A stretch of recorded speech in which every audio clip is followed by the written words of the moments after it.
Bismillahirrahmanirrahim. Assalamualaikum warahmatullahi wabarakatuh. Allahumma sholli ala sayyidina Muhammad wa ala ali sayyidina Muhammad. Alhamdulillah kita berjumpa lagi pagi hari ini, pagi yang begitu cerah. Terdengar suara burung-burung. Dan alhamdulillah sekarang Mbak Nuning sudah beserta kita lagi, sudah sehat. Alhamdulillah. Mbak Nuning, senang kita lihat Mbak Nuning udah sehat lagi nih ya. Kita jumpa lagi dalam Mencari Psikologi Keluarga bersama Ustadz Husein Alatas dan Ustadz Abu Bakar Baraja. Di sini juga ada Kang Atep megang kamera, dan juga acara ini disiarkan ke Radio Latansa Sukabumi, Radio Sela FM di Batam, Radio Habibullah di Banyuwangi, Radio Madinah di Pontianak, Radio Rasal di Magelang, Radio Rasal di Palembang, Radio Almas di Magelang, kemudian Radio Komunitas di Bondowoso, juga Radio Rasil Mercy di Piungan, Yogyakarta. Kita jumpa lagi dalam Mencari Psikologi Keluarga. Acara kasus yang masuk adalah tentang seorang ibu yang sudah menikah 1 tahun tapi kemudian cerai, lalu dia nikah lagi dengan teman SMP-nya, tapi merasa bahwa dia tidak menyintainya, atau dia juga mencurigai suaminya juga nggak menyintai dia, dingin perkawinannya, dan dia takut sekali diceraikan. Ini anak. Yang kedua tentang bahasa-bahasa slang yang digunakan oleh anak-anak seperti enak, gila, anjrit, dan lain, nanti akan disampaikan oleh Mbak Nuning. Assalamualaikum Ustadz Husein. Waalaikumsalam warahmatullahi wabarakatuh. Alhamdulillah kita sehat semuanya. Baik, kita mulai acara ini dengan membaca Al-Fatihah.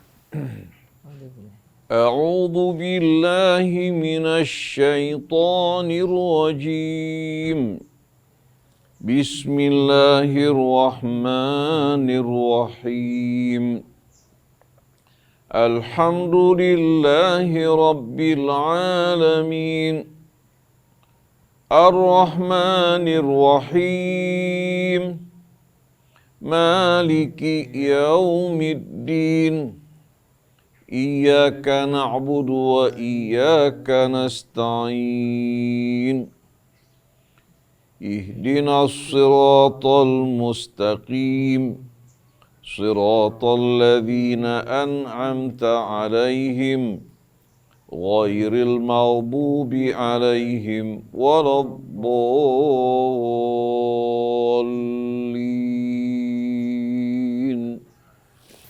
Alhamdulillah kita sudah membaca Al-Fatihah. Mudah-mudahan Allah mudahkan kita dalam menyelesaikan persoalan-persoalan yang kita hadapi. Baik, untuk persoalan seperti apa akan dibacakan oleh Mbak Hajah Nur yang sudah sembuh, alhamdulillah. Alhamdulillah. Terima kasih Mas Krisna, Ustadz Husein, Pak Abu Bakar, dan Ikhwan Akhwat yang selama ini berada bersama-sama silaturahim radio yang hadir di ruang dengar Anda setiap saat, dan psikologi keluarga hadir di hari Rabu yang mudah-mudahan membuat kita semakin mampu menjalani hari-hari kita. 2 kasus seperti yang Mas Krisna bilang tadi. Yang pertama, Assalamualaikum Ustadz Husein dan Ustadz Abu Bakar. Saya saat ini baru menikah yang kedua, kurang lebih 1 tahun. Sudah diceraikan suami waktu itu, jadi saya tidak mengerti apa sebabnya. Dan di pernikahan yang baru ini, saya baru 3 bulan menikah dengan teman sewaktu di SMP. Dan saya sendiri nggak jelas apakah dia menyukai saya atau kasihan. Dan saya juga nggak tahu dengan perasaan saya sendiri apakah menyukainya. Nah, sejak acara pernikahan sampai sekarang, saya dihantui akan diceraikan. Perasaan ini bertambah kuat karena melihat suami saya ini tidak lagi seperti pertama kali bertemu waktu itu. Sudah tidak sepaham, kesalahan saya lebih banyak di matanya. Saya tidak mau bertengkar Ustadz, tidak mau pertengkaran terjadi seperti yang dialami orang tua saya. Makanya saya diam saja. Jadi Ustadz, bisa dikatakan kami mulai banyak diam dan melakukan aktivitas masing-masing. Saya ingin sekali menyelesaikan masalah ini, mohon solusinya. Terima kasih. Kemudian yang kedua, kasusnya punya anak remaja yang kalau ngomong itu selalu menggunakan kata-kata anjrit untuk mengatakan kekaguman ataupun kekesalan. Misalnya Ustadz, waduh makanannya anjrit, enak banget. Atau, wah HP-nya anjrit, keren. Tapi anjrit mau beli gak ada duit. Atau ngomong enak gila. Saya sedih dan prihatin sekali atas pemilihan kata-kata ini, Ustadz. Kenapa dia tidak mengucapkan subhanallah atau masya Allah? Mohon nasihatnya bagaimana agar anak saya bisa mengubah ungkapan-ungkapan buruknya. Terima kasih, hamba Allah. Ya. A'udzu billahi minasyaitonir rajim. Bismillahirrahmanirrahim. Alhamdulillahi rabbil alamin. Allahumma salli wa sallim wa barik ala abdika wa rasulika sayyidina wa nabiyyina Muhammadin wa alihi wa sahbihi wa sallim. Subhanak wa bihamdik wa nastaghfiruka wa natubu ilaik wa nu'minu bika wa natawakkalu alaik. Allahumma salli ala Muhammad wa ali Muhammad. Rabbana atina min ladunka rahma wa hayyi' lana min amrina rasyada. Rabbana auzi'na an nashkura ni'mataka allati an'amta alaina wa ala walidaina wa an na'mala salihan tardah. Wa aslih lana fi dhurriyyatina inna tubna ilaika wa inna minal muslimin. Wa adkhilna birahmatika fi ibadika salihin. Amma ba'du. Ikhwan akhwat, pendengar, pemirsa radio TV Silaturahim yang dirahmati Allah, Ustaz Abu Bakar Baraja yang menemani kita pagi hari ini bersama Ibu Hajjah Nur yang alhamdulillah telah kembali dalam keadaan sehat, afiat. Semoga Allah memanjangkan umur beliau, demikian pula kita semua, dan memberkahi sisa umur kita agar dapat mengerjakan amalan-amalan saleh yang Allah ridhai, bertaubat kembali kepadanya, mohon ampun atas segala kesalahan, menyusul keburukan dengan kebaikan, terutama di bulan Rajab yang dimuliakan oleh Allah Subhanahu wa taala, dan memerintahkan kita untuk memuliakannya dengan mengerjakan amal-amal saleh dan menjauhkan diri dari perbuatan-perbuatan aniaya. Ustaz Muhammad Krisna kita, Atep, semua keluarga Rasil dan keluarga besar Rasil yang dirahmati Allah, dan Ananda Hasuni bersama kita, kepada seluruh kaum muslimin dan muslimat, salamullahi alaikum warahmatullahi wabarakatuh. Pasangan suami istri apabila tidak memupuk perasaan di hati mereka dan menyiraminya, niscaya lama-kelamaan benih cinta yang ada dalam hati mereka akan apa? Akan mati secara perlahan-lahan. Tapi apabila masing-masing memupuk, menyirami, menjaga dan memelihara dengan kata-kata yang baik, dengan perlakuan yang mulia, maka cinta akan tumbuh di hati mereka dengan subur. Nah, seorang ibu yang mengeluhkan bahwa suaminya dingin, padahal baru menikah selama 6 bulan. Wanita ini baru bercerai dari suaminya. Dia menikah dengan mantan teman SMP-nya. Kalau pernikahan hanya dibatasi oleh apa? Daya tarik fisik, itu usianya tidak akan lama. Jadi kalau seandainya ibu mengeluh, ya, baru 6 bulan ternyata sudah mulai merasakan dingin, karena ketertarikan mungkin pada saat menikah laki-laki tersebut hanya melihat fisik ibu. Sedangkan ibu juga ya, baru berpisah dari suami, kemudian ibu menikah dengan suami yang baru, ibu mendambakan juga apa? Mendambakan satu kehidupan yang baru. Tapi coba ibu maupun suami ibu bertanya, apakah di luar daya tarik fisik tadi masing-masing berusaha untuk memperlakukan pasangannya dengan mulia, berkata yang lembut dan baik. Bila satu dalam keadaan tidak nyaman, marah, yang satu berusaha untuk memberikan kenyamanan, menghiburnya. Karena tujuan dari pasangan suami istri kan saling melengkapi, saling menutupi saling mengayomi. Baru akan lahir suasana sakinah di hati mereka. Tapi kalau yang satu marah, yang satu katakan bermuka asam atau menyaut, yang akan muncul akhirnya lama-kelamaan kebencian dan juga permusuhan. Oleh karena itu pasangan suami istri ini kalau seandainya ingin memperbaiki keadaan, maka masing-masing harus berusaha untuk melakukan pendekatan, jangan menunggu. Kalau ibu merasa suami ibu dingin, coba ibu panaskan. Ibu berikan kehangatan dengan kata-kata yang manis, yang baik. Apalagi dengan pengalaman berumah tangga ibu di masa yang lampau. Ibu mulai kehidupan baru, coba ibu mendekat kepada suami. Berusaha bertanya apa yang dia inginkan. Apa yang membuat dia bermuram durja, apa yang membuat dia bersedih. Apa yang membuat dia merasa tidak nyaman, tapi bukan dengan pertanyaan yang mencecar. Melihat suasananya. Begitu juga suami. Di saat melihat ibunya dalam keadaan tidak nyaman, suami berusaha memberikan kenyamanan. Di saat dingin memberikan kehangatan. Oleh karena itu Allah memberikan gambaran yang amat indah dalam Al-Quran. Pada surat Al-Baqarah, Allah berfirman, nisa'ukum harthul lakum. Fa'tu harthakum an-nasyitum. Wanita-wanita kalian ini mirip dengan ladang kalian. Dengan ladang kalian. Seorang petani, kalau ingin menghasilkan ladang yang baik, panen yang memuaskan, dia harus betul-betul apa? Menjaga ladangnya. Dari mulai pembajakan, kemudian pemupukan, penyiraman, membersihkan ladang dari gulma. Kalau dia tidak melakukan hal ini, dibiarkan begitu saja, yang akan muncul rumput-rumput liar, alang-alang yang merusak tanamannya. Oleh karena itu jangan kita menunggu. Nah, laki-laki Allah gambarkan ya sebagai petani, sedangkan wanita bagikan ladang-ladangnya. Nah, pada saat petani memperlakukan ladangnya dengan baik, maka si ladang juga akan menghasilkan juga apa? Menghasilkan panen dengan baik, memberikan pemandangan yang hijau, keindahan tumbuh di hadapannya.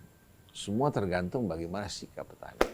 Lalu Allah Subhanahu wa taala ya melanjutkan waqaddimu li anfusikum. Waqaddimu li anfusikum. Qaddama yuqaddimu, dalam bahasa Arab qaddama itu melakukan muqaddimah. Melakukan pendahuluan, pengantar dengan kata-kata yang baik. Suami jangan sekali-kali apa? Merasa kikir dengan pujian. Kalau dia berikan pujian, kata-kata yang manis dan indah pada saat istrinya menghidangkan makanan, ya. Juga memberikan kata-kata yang berisikan sanjungan, itu betul-betul buat dia adalah aroma syurgawi dan irama syurgawi yang amat indah yang menghibur dirinya. Begitu juga kalau istri juga menempatkan dirinya dengan pandai mengagumi suaminya. Di saat suami membawa sesuatu disyukuri, mengerjakan sesuatu dihargai, di saat sedang patah semangat, lemah, diberikan dukungan. Wanita-wanita seperti ini akan memiliki tempat yang amat indah dalam hati suami. Tapi kalau istri meremehkan suaminya, merendahkan pekerjaannya, tidak menghargai apa yang dilakukan, maka dengan sendirinya laki-laki bukan hanya akan merasa dingin, tapi akan berusaha berubah dari dekat menjadi jauh. Dari suka menjadi jemu. Bahkan dari apa? Dari cinta menjadi benci. Begitu juga laki-laki yang suka menjelekkan istrinya, yang tidak menghargai pekerjaan dan pengabdiannya, seharusnya ada apresiasi. Masya Allah, masakan yang keluar dari tangan istriku beda dengan apa yang di luar. Dan saya lihat istri saya semakin hari semakin cantik, semakin menarik.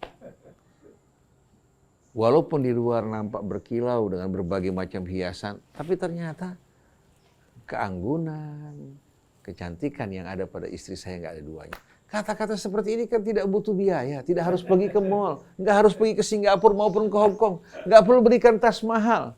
Kata-kata ini lebih berharga daripada tas mahal yang kita berikan untuk istri kita.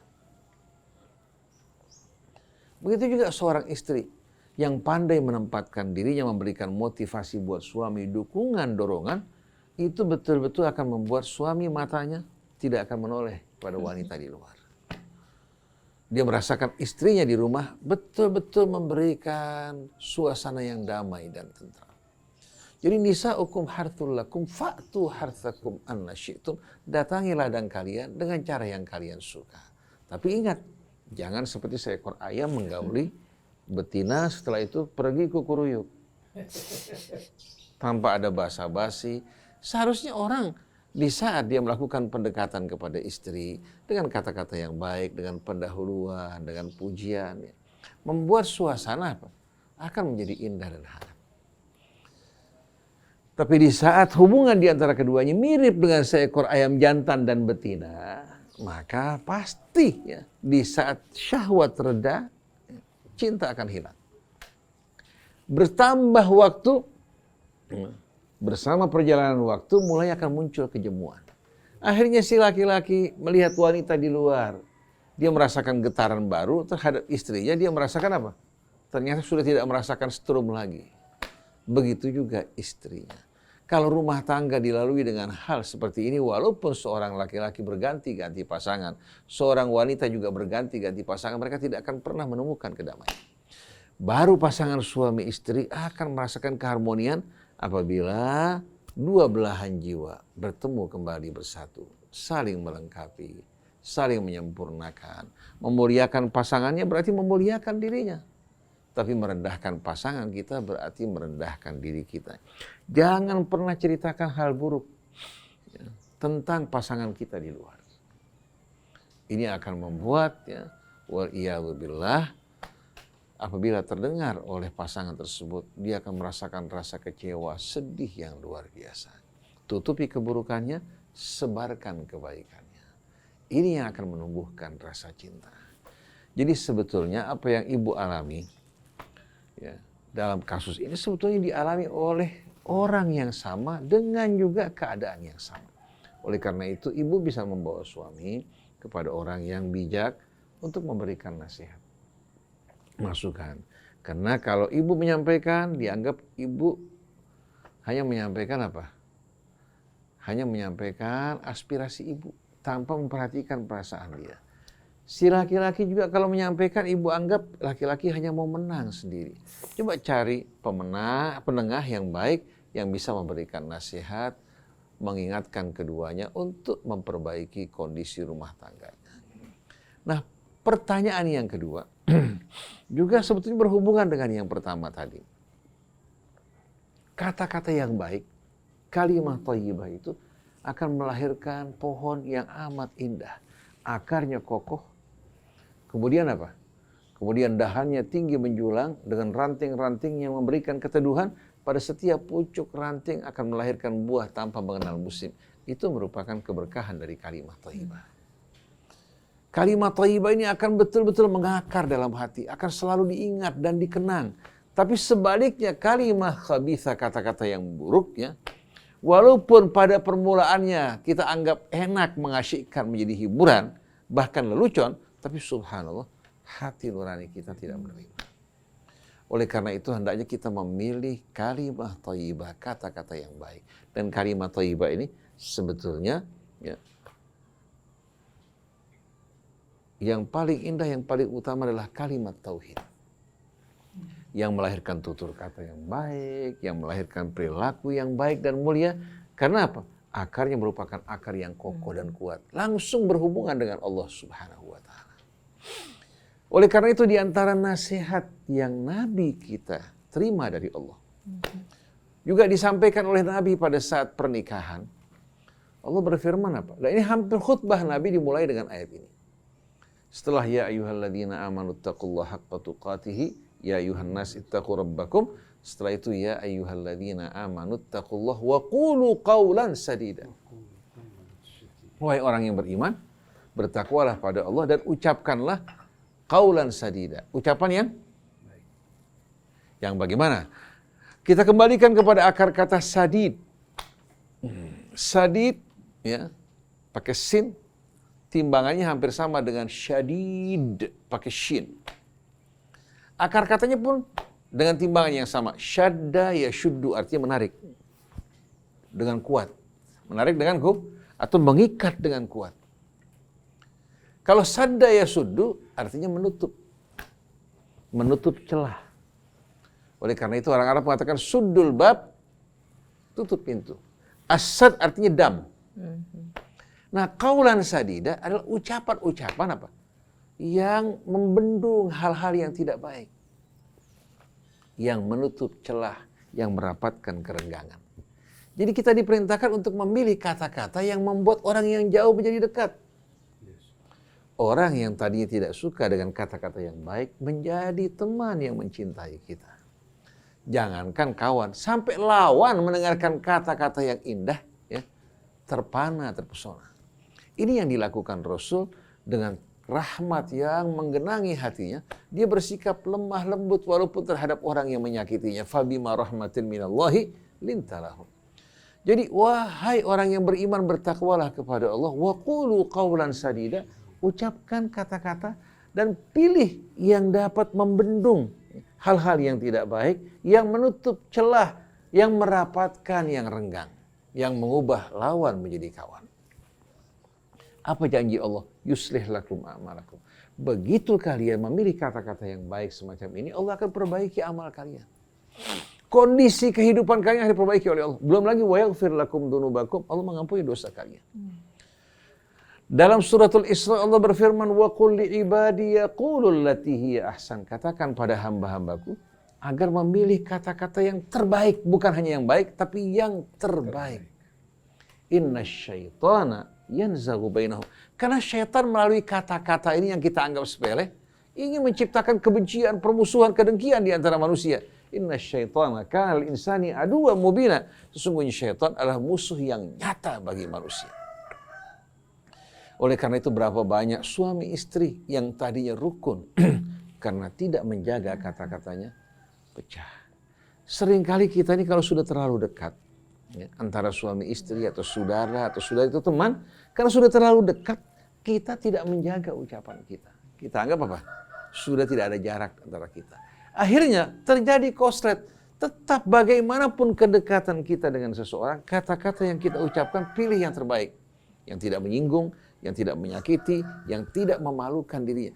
Suami istri pun demikian. Sampai dalam humornya pun dia harus memilih kata-kata yang tidak menjatuhkan martabat pasangannya, yang tidak merendahkannya, yang tidak menyakitinya, yang tidak mengungkap rahasianya. Jadi kita lihat bagaimana lidah ini, ya, walaupun tidak panjang, tapi dampak yang ditimbulkan luar biasa. Nah, di tengah-tengah pergaulan remaja sekarang, bahkan saya jumpai orang-orang tua, bukan hanya di kota, sampai di kampung-kampung. Cara berbicara mereka saya dengarkan aneh luar biasa. Dulu kalau kita menyapa orang atau para penyiar di televisi mengatakan sahabat pendengar atau kawan, ya, yang mulia. Sekarang semua menggunakan kata guys. Halo guys. Ya. Saya merasa bahwa ini terdengar asing di hati kita. Kenapa kita harus menggunakan bahasa seperti ini? Padahal kita dulu dengar kata gay itu untuk homo. Sekarang panggilan guys, ya, untuk menyapa, ya, orang-orang apa? Semua. Orang-orang, ya, baik itu pria maupun wanita. Ini merupakan bahasa gaul. Sampai yang di kampung-kampung yang medok lidahnya masih menggunakan kata-kata seperti ini. Kenapa nggak memanggil ikhwan akhwat, sahabat yang dirahmati Allah, kawan-kawan yang mulia, para pendengar, para pemirsa? Kenapa harus menggunakan kata guys? Begitu juga tadi yang Ibu Nur bacakan, anak-anak sekarang menggunakan kata anjrit yang berasal dari kata anjing untuk menunjukkan kekaguman. Anjrit, cantik sekali. Ini bahasa yang betul-betul tidak senonoh. Tidak senonoh sama sekali. Kenapa nggak menggunakan Masya Allah, Subhanallah? Kita mendapatkan pahala dari Allah Subhanahu wa Ta'ala karena mengagumi ciptaan. Tapi kata-kata anjir kita hanya mendapatkan dosa. Dan juga akhirnya kata-kata yang keluar dari mulut kita ini merendahkan diri kita. Lagi daerah Jawa, kalau menunjukkan kekaguman mata, asu, ayu nepor. Bayangkan coba, anjing. Bayangkan coba, cantiknya luar biasa. Bayangin kata-kata asu ditempatkan bukan pada tempatnya. Tapi katakan Masya Allah, Tabarakallah. Memandang anak kita juga. Jadi kalau kita perhatikan kata-kata ini yang keluar dari mulut kita secara spontan, ya, ini sebetulnya mencerminkan diri kita. kepribadian kita. Oleh karena itu, ibu, bapak yang punya anak-anak di rumah, biarkan anak-anak kita mendengarkan kata-kata yang baik, kebiasaan yang baik. Dimulai dari rumah. Kalau mereka terbiasa mendengar masukan yang baik, yang keluar juga yang baik. Nah kemudian awasi apa-apa yang mereka ucapkan kalau pulang dari sekolah. Ingatkan, mama, ayah tidak suka perkataan seperti ini. Seperti kata-kata gua, lu, itu kan kata-kata kasar. Kamu, saya. Tapi sekarang kalau orang mengatakan aku, menggambarkan dirinya gay. Begitu juga kamu. Bayangkan kata-kata yang sopan, diartikan dengan arti yang berbeda. Saya atau kami atau kita, kamu, kan bahasa yang indah. Oleh karena itu kalau kita mendengarkan orang-orang Indonesia berbahasa yang santun, sopan, itu menyentuh hati kita. Tapi kalau menggunakan kata gua, lu, guys, atau anjrit, ya, dan lain sebagainya, ini betul-betul melambangkan kepribadian seseorang. Oleh karena itu ingatkan pemuda-pemudi kita, jangan biarkan terlanjur. Tapi karena kebanyakan lihat komedi drama-drama di televisi, ya, yang tidak baik, akhirnya tanpa mereka sadari ditiru. Apalagi anak-anak di bawah umur yang ingin rada keren sedikit, tampil di hadapan pasangannya baik, yang laki menunjukkan juga gaya-gaya seperti ini, begitu juga yang perempuan ikut-ikutan. Saya bilang la haula wala quwata illa billah. Oleh karena itu mari kita didik, kita biasakan anak kita untuk berkata baik, dan jangan pernah bosan menegur anak kita. Ayah, mama nggak suka ucapan ini. Ini kata-kata yang tidak baik. Pilih kata-kata yang terbaik. Itu yang akan memuliakan kamu. Seorang laki-laki yang biasa berkata baik, kalau beristri, dia akan memuliakan istrinya. Kalau dia bekerja, dia akan disenangi oleh orang di sekelilingnya. Karena kata-kata yang baik.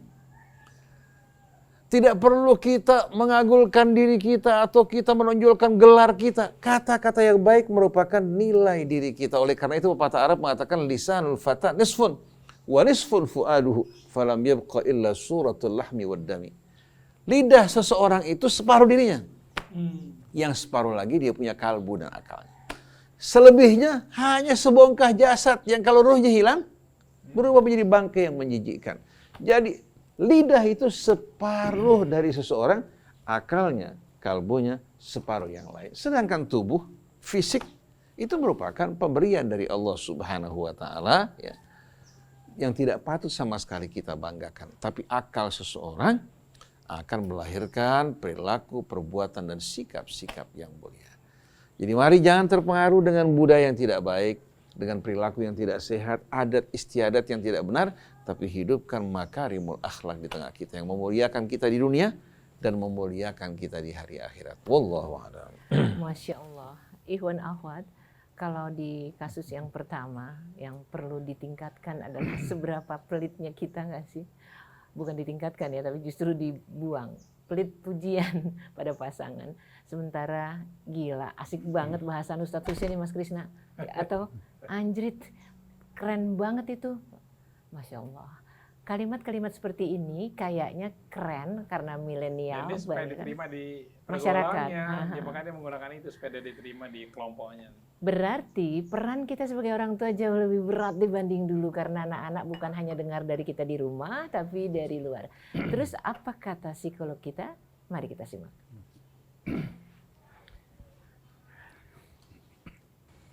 Bismillahirrahmanirrahim. Assalamualaikum warahmatullahi wabarakatuh. Waalaikumsalam warahmatullahi wabarakatuh.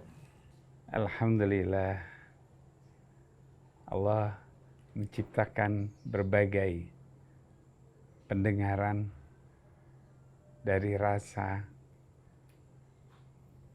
sampai kepada kata yang kita keluarkan, dari melihat sampai apa yang kita keluarkan, kata-kata tersebut. Allahumma salli ala Muhammad wa ala ali Muhammad kama shallaita ala Ibrahim wa ala ali Ibrahim fil alamin innaka Hamidum Majid. Masya Allah. Rasulullah, Allah berikan kehidupan yang luar biasa untuk sebagai contoh, tauladan, suri tauladan. Kehidupan kita pun akan menjadi sesuatu yang contoh siapapun yang hadir di dunia ini akan dicontoh,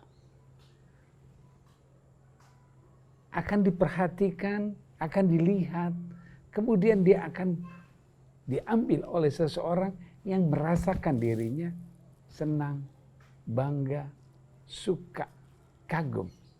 Kemudian dia akan mencoba untuk menggunakan apa yang dia lihat tersebut. Itu adalah merupakan contoh siapapun. Jadi di antara kita ini akan terjadi yang namanya contoh mencontoh.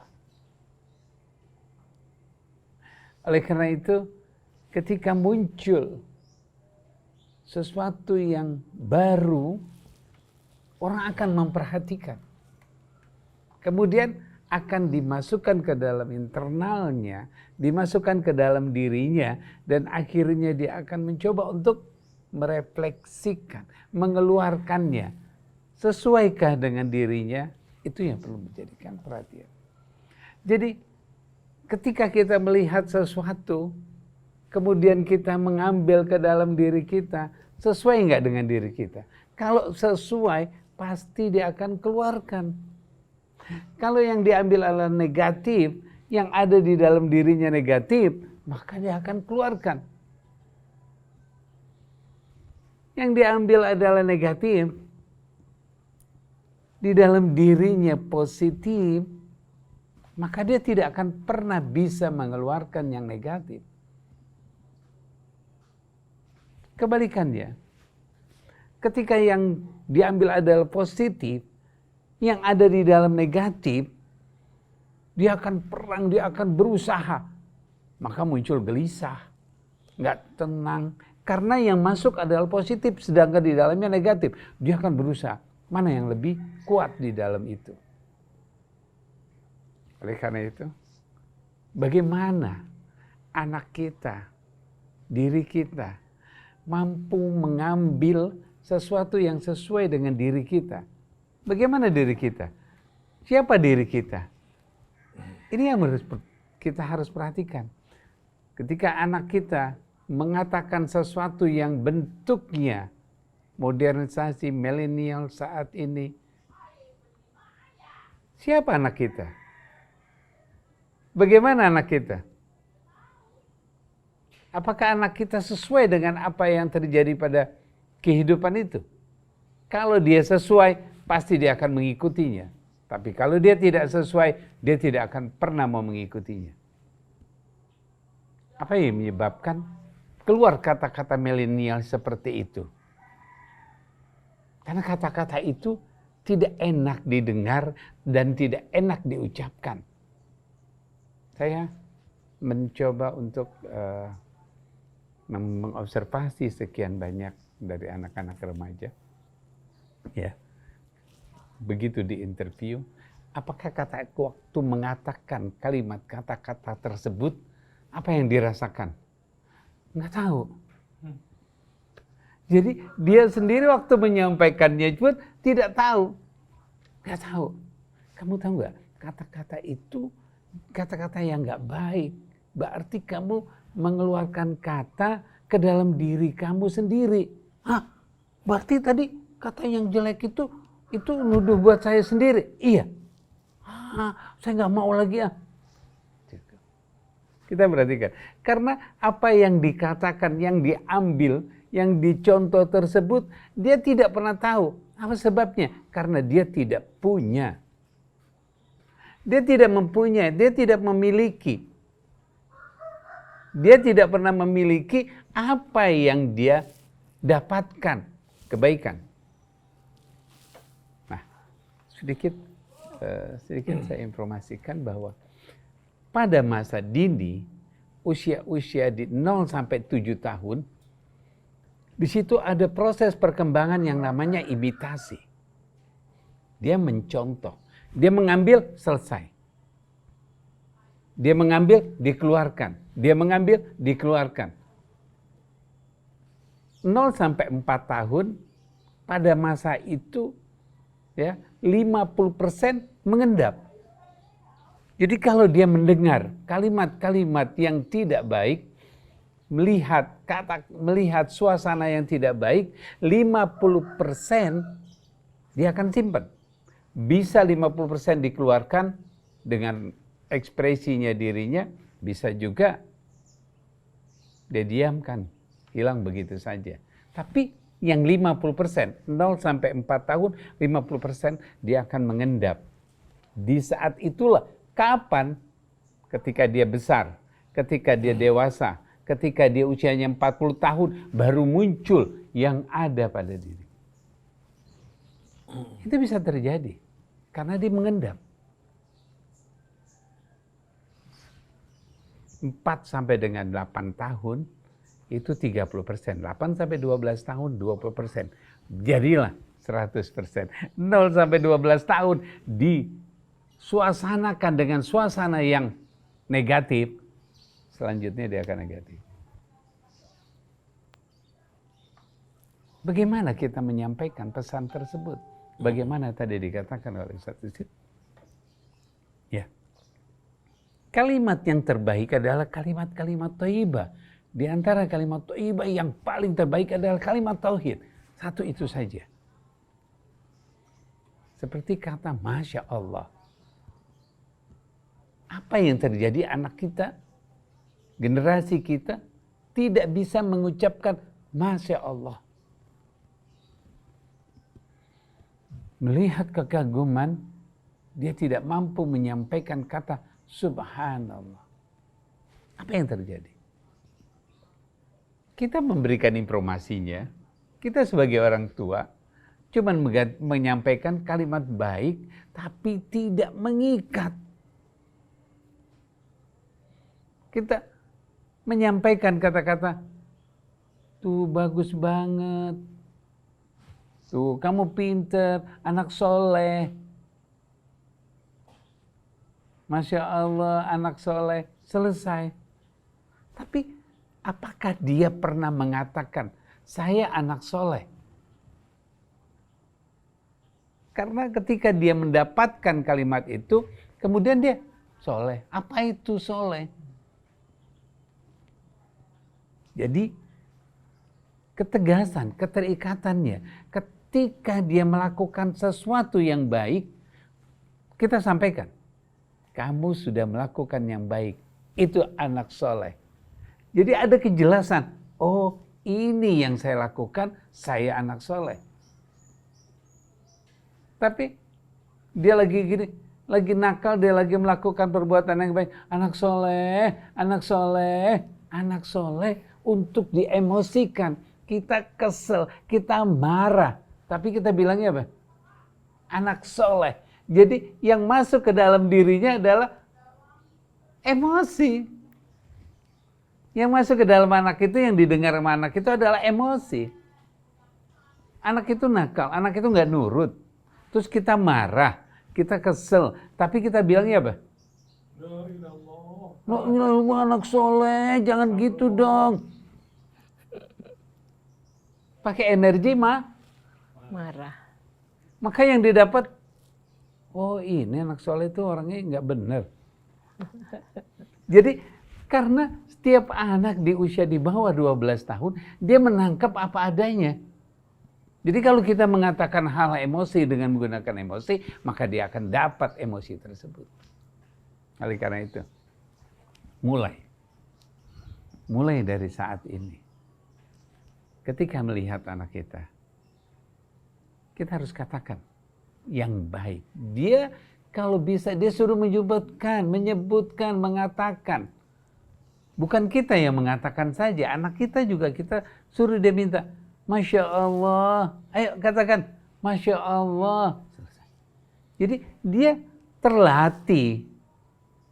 Lidah yang pendek tersebut yang mengakibatkan panjang tersebut, ya bisa terlatih untuk mengatakan Masya Allah. Ketika melihat kekaguman sesuatu, kita minta anak kita untuk mengatakan Subhanallah. Yuk katakan Subhanallah. Jadi minta anak kita untuk mengucapkan. Imitasi 7 ke bawah, itu hanya sebentar, tapi dia juga akan menyimpan untuk ke 7 berikutnya. Ketika 7 berikutnya itu adalah merupakan satu aplikasi, satu refleksi di mana dia akan mengikuti di 7 tahun berikutnya, yaitu bagaimana dia mencoba untuk menunjukkan dirinya. Oleh karena itu, bagaimana imitasi terjadi? Kalau kita melihat imitasi itu luar biasa. Luar biasa. Oleh karena itu, bagaimana kita memberikan, mencontoh, itu yang terbaik. Kalimat thayyibah, dan ajak anak kita. Dan ajak anak kita. Ketika dia berbuat baik, ketika dia berbuat yang tidak baik, kita tegaskan. Mama tidak suka. Ketika kita melihat atau ada terjadi yang kita nggak sukai, sampaikan kepada anak kita, Mama tidak suka. Ketika yang baik, kita katakan subhanallah. Yuk katakan subhanallah. Nah, ajak anak kita ke dalam kalimat itu. Insya Allah generasi kita akan tidak seperti itu. Insya Allah. Dan yakinkan bahwa anak-anak kita akan tumbuh dengan kalimat-kalimat yang baik. Yuk kita memulai mengajak generasi. Tapi bagaimana yang sudah dewasa ini, yang sudah remaja ini, yang sudah SMA ini, dia masih mengatakan itu. Insya Allah dia akan tergeser kalau kita minta dia. Nggak perlu kita marah. Kalau kita marah, itu ngomongan nggak benar. Itu ngomongan nggak benar. Mama nggak mau dengar ngomongan kayak gitu lagi. Ya, awas kalau kamu ngomong kayak gitu lagi, Mama nggak kasih makan. Masya Allah. Dengan seperti itu, dia diam. Di luar dia ngomong. Di rumah, mau ngomong. Dia putus mulutnya, nggak makan. Gitu. Tapi di luar, dia akan ngomong sama teman-temannya. Oleh karena itu, latih. Ketika dia ngomong seperti itu, kita katakan, Masya Allah, Subhanallah, Allah Akbar, besar banget, enak banget. Nikmat, katakan nikmat. Jadi, biarkan anak kita bicara. Dia kan udah besar, iya.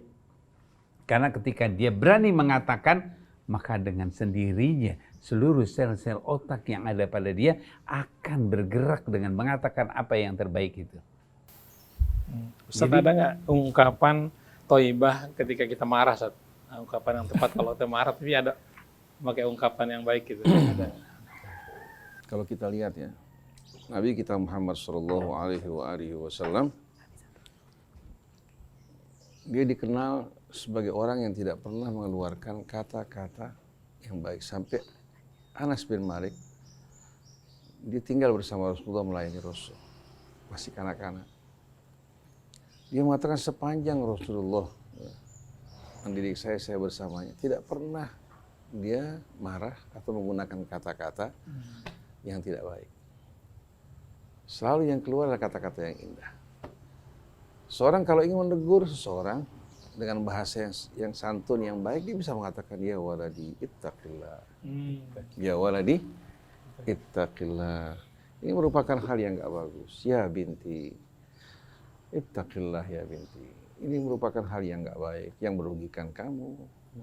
Dan Abah juga bertanggung jawab di hadapan Allah. Jadi menggunakan kata-kata yang isinya peringatan, mengembalikan kepada Allah, agar syaitan tidak masuk dalam hatinya. Tapi seorang kalau ingin memberikan nasihat pada putra-putrinya, sebelum dia memberikan nasihat, dia harus menjadi contoh di depan. Kalau tidak, nanti si anak kadang kayak yang baik aja. Dia perintahkan kita untuk berkata baik, kalau lagi marah keluar apa? Kata-kata ya. Untayan kata-kata yang menyakiti mama, apalagi kalau ibunya disakiti. Tapi kalau si bapak berlaku baik terhadap istrinya, lemah lembut, mulia, istri juga melakukan hal yang sama, itu anak dengan sendirinya mudah untuk apa? Untuk mengikuti kata-kata yang baik. Bahkan kalau seandainya dia dengar di luar kata-kata yang tidak baik, begitu dia pulang ke rumah dia malu mengeluarkan kata tersebut depan orang tuanya. Karena apa? Karena dia terbiasa mendengar ayah ibunya selalu berkata baik. Jadi ingatkan anak kita kepada Allah Subhanahu wa taala. Ya waladi ya binti. Ini merupakan hal yang tidak baik. Seperti Luqman ketika memberikan bimbingan pada anaknya, ya bunayya, Sudah. Wahai anakku, la tusyrik billah, inna syirka la dzulmun adzim. Begitu juga ketika apa? Ketika mengingatkan ya, agar kita merendahkan suara kita. Wakhfid min sautik. Waghbut min sautik ya. Rendahkan suara kamu. Inna ankaral aswat la sautul hamir. Seburuk-buruknya suara adalah suara apa? Keledai. Karena keledai itu kalau bersuara bikin kita kaget. Suaranya tinggi secara mendadak ya.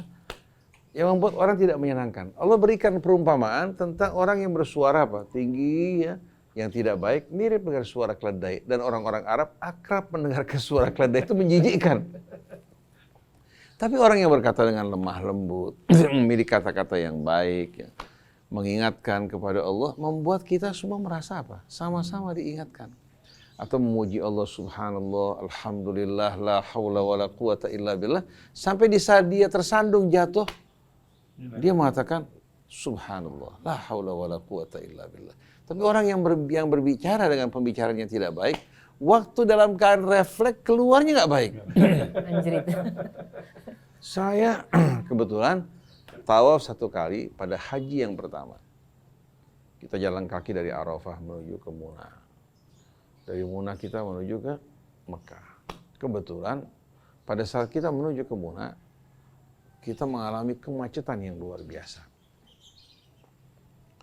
Kemudian kita datang untuk bertawaf. Sampai di Ka'bah waktu kita bertawaf, pada saat itu belum seramai saat ini.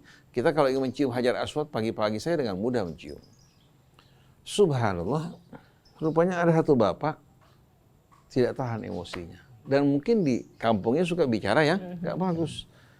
Kita bertawaf sambil bertasbih, bertahmid, bertakbir, dia sompret, madi rodok, kata-kata yang nggak bagus yang biasa diucapkan di daerah. Jadi sepanjang tawaf dia ngomel dengan bahasa-bahasa yang nggak bagus di hadapan rumah Allah Subhanahu wa Ta'ala. Jadi apa-apa yang kita biasa lakukan akan keluar pada saat refleks.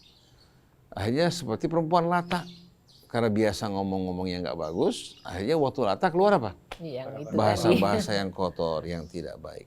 Oleh karena itu yang terbaik membiasakan lidah kita dengan kata-kata yang baik, mata kita, pendengaran kita dengan yang baik, dan selalu kita ingatkan diri kita, anak-anak kita, keluarga kita. Istri kita jangan jauh-jauh.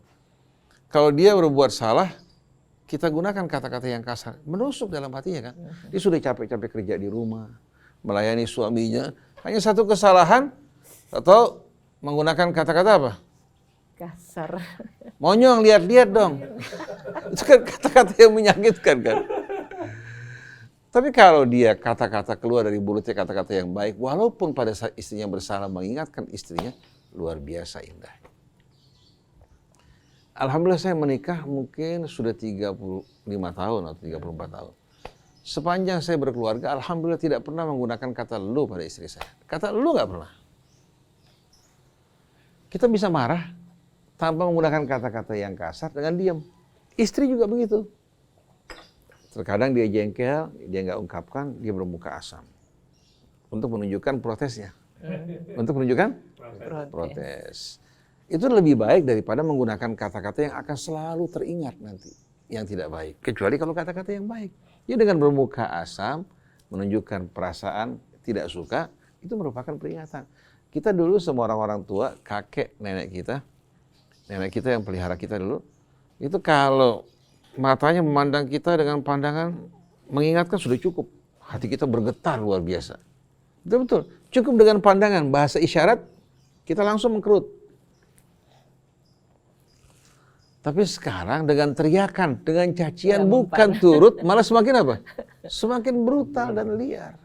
Malah menantang. Ya, jadi seperti Ustaz Abu Bakar bilang, apa yang masuk ke dalam hati kita, itu yang bakal keluar. Jadi bagaimana kita minta anak kita mengeluarkan kata-kata yang baik, kalau masukan yang didengar dari bapaknya, dari ibunya, maupun dari apa? Dari lingkungannya, hal yang tidak baik. Jadi kalau anak suka marah-marah, periksa dari mana sumbernya. Ternyata bapaknya suka marah-marah. Kalau anak suka mengeluarkan kata-kata kotor, maka yang paling dekat kita mesti periksa dalam rumah. Karena rumah ini merupakan contoh yang pertama. Jadi mudah-mudahan Allah membiasakan kita dengan kata-kata yang baik pada istri kita, pada teman-teman kita. Malah semakin dekat, harusnya kita semakin menjaga. Mudah-mudahan Allah anugerahkan kita akhlak pekerti yang luhur, yang mulia, hingga kita bukan hanya harum di dunia, tapi harum di tengah-tengah penduduk lain. Insyaallah, amin. Wallahu a'lam. Ustadz, tadi Pak Abu Bakar bilang bahwa pilihan kalimat atau diksi itu kalau berbeda dengan nuansa rasa, efeknya juga lain. Tapi itulah yang terjadi kan? Ungkapan-ungkapan anjrit dan gila, bo. Tadi itu kan berlawanan ininya. Betul. Karena karena kita ketahui yang diterima anak kita, kalimat-kalimat tadi yang keluar, maaf saya pengen nyontohkan nggak bisa mulutnya. Ya, kalimat-kalimat yang keluar tadi yang tidak baik itu karena internalnya negatif, misalnya dibentak. Saya pernah ngadakan satu lihat ya, apa sih yang membuat anak kita yang remaja ini ngomongnya nggak enak gitu? Karena ternyata dia sendiri sering disalahkan, sering dibentak, ya. Ada suara melenting di pendengarannya. Kami mengatakan bising. Jadi anak-anak kita saat ini, remaja-remaja kita ini saat ini sedang bising. Jadi pendengarannya itu bising. Apa itu bising? Karena semua yang masuk itu bukan fitrah dalam dirinya. Yang masuk ke dalam pikirannya dirinya itu yang dia dengar, yang dia lihat, sesuatu yang berbeda dengan fitrahnya Allah. Sehingga tuh bising di sini. Nah, bising itu, kebisingan tersebut ketika negatif masuk, dia akan mendengar, dia akan perhatikan. Tapi ketika kalimat-kalimat yang baik, yang thayyibah, dia akan buang muka. Karena di dalam pikirannya itu sudah bising, sudah negatif.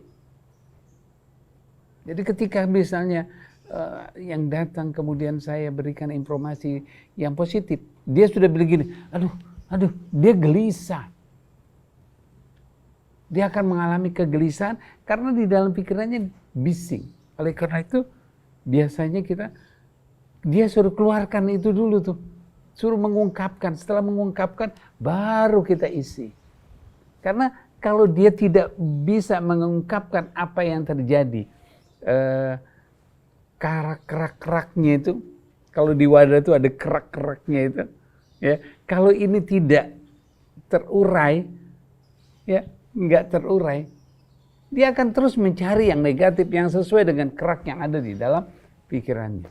Itu sakit kepala. Mereka yang bising itu sakit kepalanya. Maka dia mencari yang negatif. Ketika dia dapat yang negatif, dia boleh relax. Nyaman. Ya, ada sesuatu sel otak yang di dekat di kuping itu, apa, prefrontal itu, dia akan mencari yang dia dapat. Dia akan cari itu. Maka mereka yang narkoba dia akan mencari karena dia sudah menikmati rasa itu. Ya, ketika bising diberikan informasi yang positif, nggak mau, dia nggak mau pusing kepalanya. Kalau kita nasihatin, pusing kepalanya. Dan dia sampai nunduk-nunduk, ada yang nendang, ada yang meludahi saya, ada yang datang mukulin. Karena saking bisingnya dia. Kenapa itu bisingnya? Karena informasi, karena dimarahin, disalahin, dipaksa, ditekan, kamu harus belajar, kamu harus seperti ini. Nah, aku mau makan, ntar dulu makan nih, pelajari, lihat nih Zoom, kamu lihat tuh deh, Bu Guru ngomong. Dia ketakutan. Iya, kemarin ada yang datang seorang anak umur 10 tahun, kelas 4, kelas 3. Ya, mamanya itu dipukulin, dilemparin. Karena nyuruh ngelihat Zoom-nya sekolahnya. Ada yang pun dilemparin. Begitu duduk sama saya bisa ketawa, bisa senang, bisa itu karena Karena dia tidak inginkan yang namanya Zoom, nggak ingin belajar. Saya nggak bicara tentang belajar, tapi bagaimana dia, mainan dia, boneka yang dia sukai, apa itu saya pengen deh tuh boneka yang model ini. Tapi mama, mukanya merah ketika bicara mama. Kasihan, karena dia sudah bising. Insya Allah kalimat-kalimat thayyibah sejak kecil, sejak dini, sejak lahir. Kalimat-kalimat yang thayyibah yang sejak dini, begitu dia lahir, 1, 2, 3, sampai dengan 12 tahun, dia mendapatkan kalimat-kalimat tauhid, saya yakin tidak akan pernah ada yang namanya bising pada pikiran. Dan tambahan, memberikan kristal yang baik ya, Pak. betul. Dan tambahan juga karena Ustaz Bakar, kenapa seorang anak, ya, kadang kita jumpai di sekolah nggak mampu bergaul dengan baik. Ketika dia juga berumah tangga tidak dapat berkomunikasi dengan baik. Begitu juga pada saat dia bekerja, selalu orang mengeluhkan dan dia mengeluh. Ternyata bibitnya dari mulai rumah. Si bapak ibu ya, suka menggunakan kata-kata sentakan, menyalahkan terus-menerus hingga dia merasa semua perbuatan dia salah. Rasa percaya dirinya hilang. Akhirnya apa yang dilakukan orang tuanya melekat sama dia. Waktu dia bergaul dengan teman, persis seperti orang tua yang bicara. Waktu dia bergaul sama istrinya, begitu juga. Waktu dia bekerja juga. Tapi kalau orang dibiasakan oleh orang tuanya berkomunikasi dengan baik, dia akan mampu berkomunikasi baik dengan lingkungan. Jadi ternyata kalimah thayyibah itu dampaknya pengaruhnya luas. Sedangkan kalimah khabithah itu hanya akan melahirkan kebencian dan kejemuan. Ada seorang anak, kenapa kamu bersikap seperti ini, kasar? Yang bertanya orang tuanya, kenapa kamu kalau ngomong keras-keras kasar? Memangnya dari mana, Mi? Saya belajar. Saya nggak kemana-mana, belajar dari mana? Dari apa yang saya dengar. Si bapak ibu akhirnya apa? Tersentak kan? Si bapak ibu beranggapan dia boleh bicara keras sebagai bapak dan ibu. Tapi anak nggak boleh. Ini kan keanehan. Ustaz, terkait dengan kalimat-kalimat yang negatif tadi, kalau saya seorang guru, peran saya ada di mana ya buat membantu orang tua yang mungkin bukan dari rumah, tapi kalimat anjrit, gila, bo, dan segala macam itu dari pergaulan. Sebagai seorang guru, apa yang sebaiknya saya lakukan terhadap anak didik Mesti saya? kerja sama orang tuanya. Oke. Nggak mungkin guru mampu memperbaiki tanpa kerjasama sama orang tua. Orang tua juga tidak akan mungkin mampu tanpa kerjasama dengan apa? Dengan orang-orang yang berinteraksi dengan anak-anak. Ya.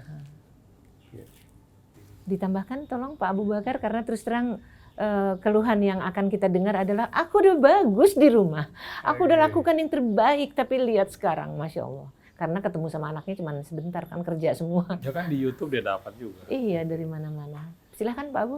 Oke, jadi kalau kita ibaratkan, pernah saya bikin ibaratkan secangkir teh yang kental, ya, kita celupkan lagi teh yang baru, maka dia akan Makin hitam. Jadi ketika seorang anak itu berkata yang nggak baik, kita marah, sama juga kita nyelupkan teh.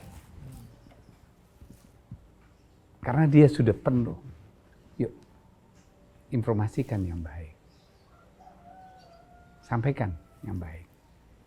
Kalimat-kalimat thayyibah itu adalah air putih di tempat cangkir teh yang kental. Ketika teh itu dituangkan dengan air putih, maka warna yang kental itu akan pudar. Kalau kita terus-menerus memberikan, konsisten kita masukkan, maka dengan sendirinya warna yang pekat tersebut akan pudar dan kembali kepada putih. Di situlah fitrahnya. Bagaimana kita mau meletuskan? Tidak mempermasalahkan. Tidak mempermasalahkan. Seorang guru, misalnya dia masuk ke anak-anak, tidak boleh ya kalian ngomong-ngomong yang seperti itu lagi. Ngomong-ngomong itu nggak baik. Ngomongan itu bukan orang yang teladan, bukan orang yang baik, bukan orang sekolahan, ya. Ingat, tidak boleh ngomong-ngomongin seperti itu. Nih, seperti ini, seperti ini, seperti ini. Selesai.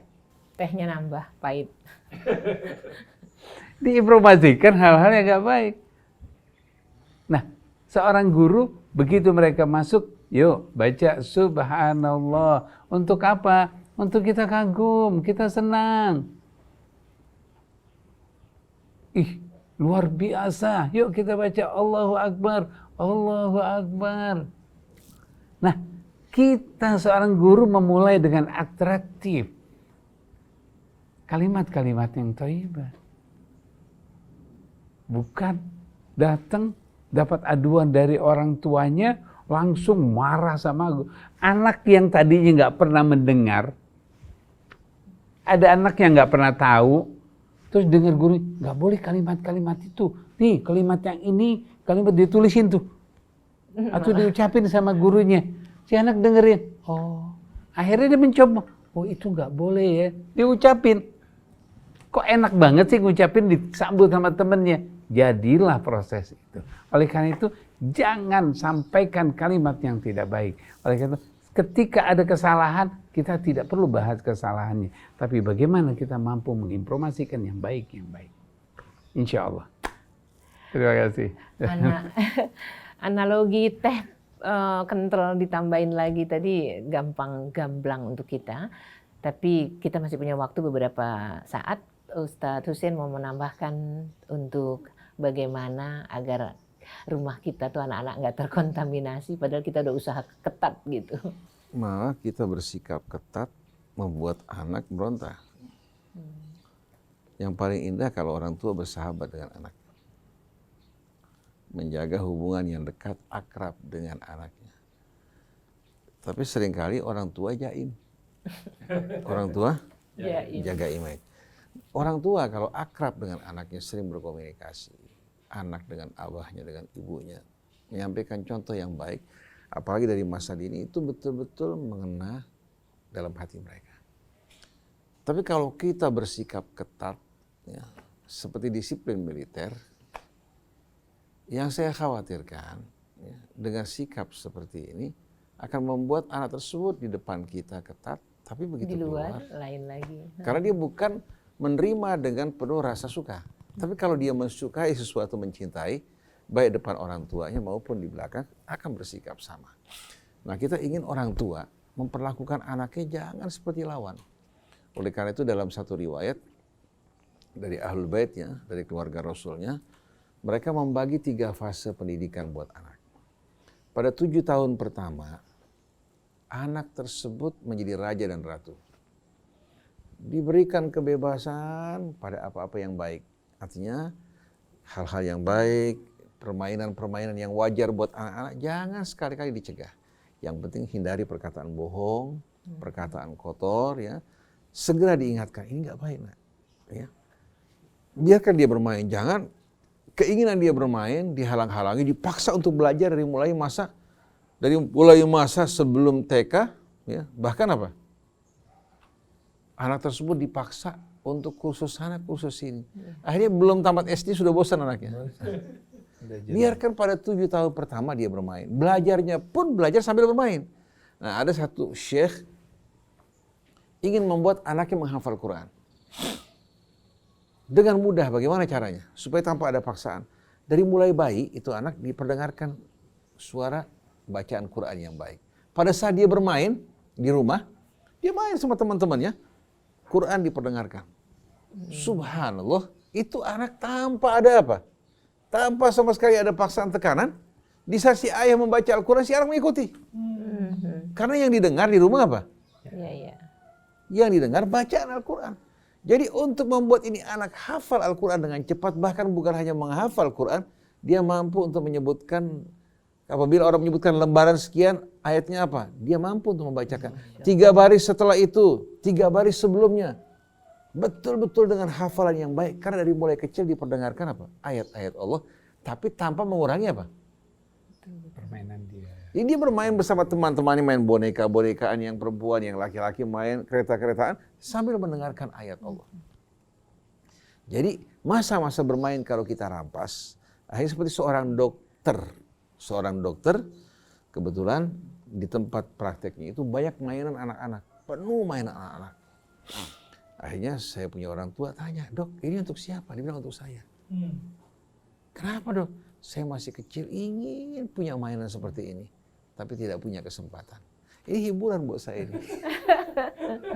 Hiburan. Jadi apa yang hilang pada masa kanak-kanak, ya, dia lakukan pada masa dewasa. Seorang dokter nih, sudah usia tua. Jadi di kamar sebelahnya mainan anak-anak penuh, ada kereta-keretaannya. Bayangkan coba. Nah, 7 tahun pertama jangan rampas apa-apa yang menjadi milik dia yang dia cintai. Tapi berikan bimbingan, ikut bersama apa? Bersama suasana jiwanya yang suasananya masih suasana bermain. Nah, 7 tahun kedua mulai tanamkan sistem nilai. Tapi juga jangan seperti disiplin militer. Tanamkan disiplin militer. Kemudian ajak anak juga apa? Berbicara dengan baik. Sistem nilai ditanamkan, kemudian diingatkan untuk belajar, diberikan ilustrasi, contoh-contoh ya yang membuat dia mencintai apa-apa yang bakal diterima dan dikerjakan. 14 tahun kemudian, setelah usia 14 tahun, jadi berarti apa? Masuk 7 tahun yang ketiga, orang tua sudah harus menjadikan anaknya teman diskusi. Untuk apa? Untuk mempraktekkan apa-apa yang ditanamkan. Di saat dia ingin melakukan sesuatu, tanya, "Bagaimana pendapat kamu, Nak?" Sampai-sampai dalam keputusan, berkaitan dengan saudari perempuannya yang dilamar, dia tanya pada anaknya, "Bagaimana menurut kamu coba? Fulan orangnya begini. Dia mau dengarkan bagaimana anaknya berpendapat dengan berani. Bukan, "Kamu nih tahu apa anak kecil?"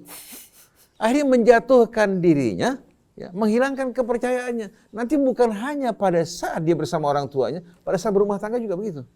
Pada saat dia bekerja juga begitu. Tidak punya sikap sama sekali. Sampai belanja, beli sepatu, sudah umur 15 tahun, orang tuanya yang pilihkan. Pakaian juga orang tuanya yang pilihkan. Biar dia memilih, tapi di bawah pengawasan orang tua. Jadi hendaknya anak-anak tersebut usia 14 tahun sudah usia di mana anak tersebut dewasa. Diajak diskusi sama-sama. Jangan kita jauhkan. Nah, kalau kita lakukan seperti ini, insya Allah si anak akan merasa orang tuanya itu idola yang paling dicintai. Hingga kalau orang tua panggil anaknya, walaupun jauh, si anak segera datang. Tapi kalau diketatkan, si anak buru-buru menjauh. Sampai ada anak, kalau mau ketemu orang tuanya baca ayatul kursi. Masya Allah. Baca doa perlindungan. Kenapa? Karena yang bakal dihadapi macan. La haula wala quwata illa billah. Subhanakallahumma wa bihamdik. Asyhadu an la ilaha illa anta astaghfiruka wa atubu ilaik. Wal afu minkum.